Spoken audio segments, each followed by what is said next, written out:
Em obras públicas, reservas minerais e depósitos de materiais básicos para a construção estão sempre presentes maquinarias pesadas, que possuem o intuito de otimização da mão de obra, exigindo uma maior qualificação dos empregados, por serem maquinistas no caso, mas em um número bem menor.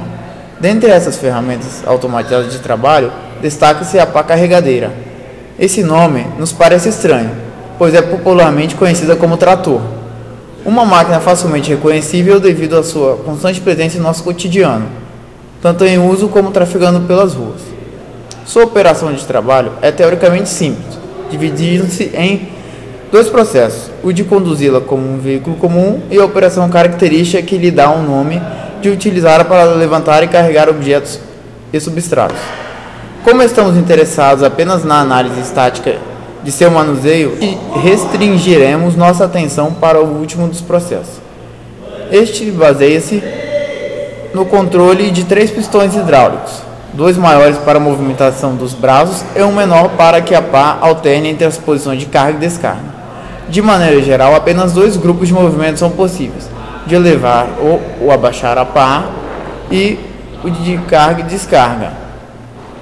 Conforme desejado, os pistões expandem-se ou comprimem-se, variando a intensidade dos momentos em relação aos eixos articulados e alterando ângulos e comprimentos da estrutura como um todo. Os pinos encarregam-se de transmitir as forças entre os membros sem tirar a liberdade dos mesmos, de girar em torno dos pontos de fixação. O projeto iniciou-se pela escolha de uma marca e de um modelo para realizar a análise. Optou-se por uma marca bastante comum, a New Holland. A escolha do modelo se deu pelo W190.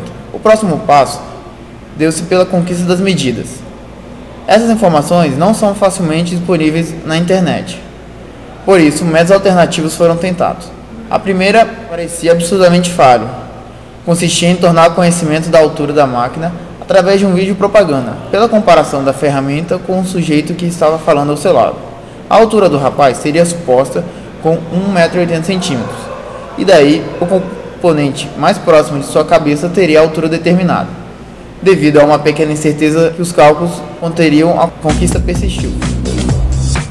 Uma obra pelas redondezas se deu início com o uso de uma pá carregadeira do modelo em vista. Uma ótima chance surgia, mas passando pela boa vontade em boa vontade, do construtor para o chefe de obra, do chefe de obra para o engenheiro, do engenheiro para o maquinista, a ótima chance mostrou-se proibida. Finalmente, a conquista se deu pelo método de escalonamento. Com o catálogo da New Holland encontrado, contendo o modelo procurado, obteve-se uma medida real, a do vão livre entre a cabine e o solo. A partir daí, as consequentes e restantes medidas mostraram-se acessíveis pelo reescalonamento de uma foto real da pá carregadeira. Após estabelecer eixos de coordenadas bidimensionais, as posições de pontos estratégicos foram determinadas, possibilitando a geração de equações que descreviam os movimentos da estrutura frontal, pá mais braços, segundo critérios arbitrários. Decidiu-se pela construção de cálculos que fornecessem a liberdade de escolha de qualquer ângulo entre os componentes dos braços e algumas referências, e consequentemente cobrindo todas as posições possíveis de movimentação, adotando a atuação dos pistões como forças externas e através do auxílio da ferramenta MATLAB. Pôde-se encontrar os valores críticos dos ângulos em questão, ou seja, determinou-se as posições de maior e menor esforço em que os braços poderiam atuar. A fim de se obter uma análise mais aprofundada, em um elemento mais concretamente visível para o projeto, o uso de uma outra ferramenta, o ProEngineer, mostrou-se indispensável. Com esta, haveria uma abstração tridimensional de como todo o grupo de componentes da estrutura analisada se rearranjaria conforme a atuação dos pistões. Além disso, o ProEngineer fornece uma rede de análise, dentre as quais estão a localização do centro de massa de cada componente, de acordo com a densidade e características do material que o mesmo é feito, e suas respectivas massas. O comportamento dos resultados obtidos foram esperados. Entretanto, alguns destes nos surpreenderam pelo fato de que muitas forças apresentaram sentido contrário ao que imaginávamos. Além disso, os gráficos obtidos nos fizeram repensar os cálculos feitos e observar comportamentos não intuitivos.